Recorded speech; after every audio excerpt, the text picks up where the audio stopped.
Praise the lord. మన ప్రభు అయిన యేసుక్రీస్తు సాటి లేని నామములో మీకు అందరికీ శుభములు. ఈ హోప్ ఫర్ టుడే వాక్య సందేశంలోనికి మీకు అందరికీ స్వాగతం. నేటి సందేశం కొరకు యెషయా గ్రంథము 49వ అధ్యాయము 13వ వచనాన్ని చదువుదాం. యెషయా గ్రంథము 49వ అధ్యాయం 13వ వచనము. శ్రమ నొందిన తన జనుల యందు జాలిపడి యెహోవా తన జనులను ఓదార్చి ఉన్నాడు.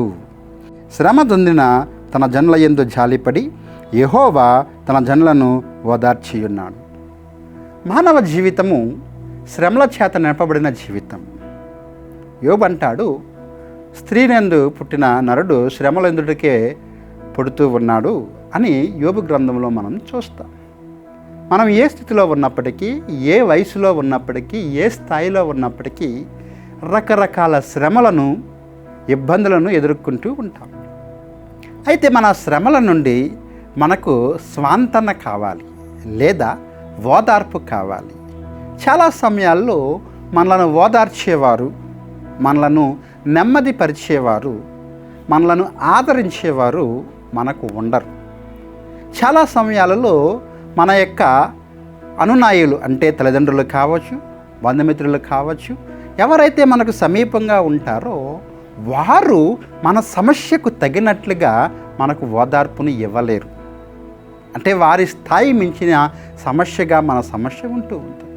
కాబట్టి ఇట్లాంటి శ్రమలో, ఇట్లాంటి వేదనలు మనకి కావలసినది ఓదార్పు, ఆదరణ. ఈ వాగ్దానము మనకి నేర్పిస్తున్నది ఏంటి అంటే, మన శ్రమ ఏదైనప్పటికీ కూడా మన దేవుడు మనతో నుండి మనలను ఓదార్చేవాడు. కాబట్టి ప్రియులారా, ఈ దినమున మీరు ఏ శ్రమలో ఉన్నారో నేను ఎరగను, కానీ మీ యొక్క శ్రమకు ఓదార్పు దేవుడు ఇవ్వగలడు.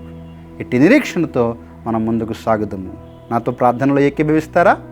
ప్రేమగల ప్రభువా, కృపగల తండ్రి, మా ప్రియులను మీ చేతులకు అప్పగిస్తూ ఉండగా వారి స్థాయికి మించిన శ్రమలలో వారి ఇబ్బందులు పడుతూ ఉన్నారేమో, వారిని మీరు ఓదార్చండి, ఆదరించండి, విడుదల దయచేయండి.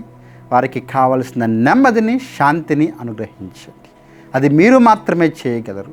కాబట్టి మా ప్రియుల కొరకు ఈ గొప్ప కార్యాన్ని చేస్తున్నందుకు వందనాలు చెల్లిస్తూ యేసు నామములో ఈ ప్రార్థన అడిగి వేడుకుంటున్నాము తండ్రి, amen. God bless you friends. దేవుడు తన శాంతిని మీకు ఇచ్చునుగాక.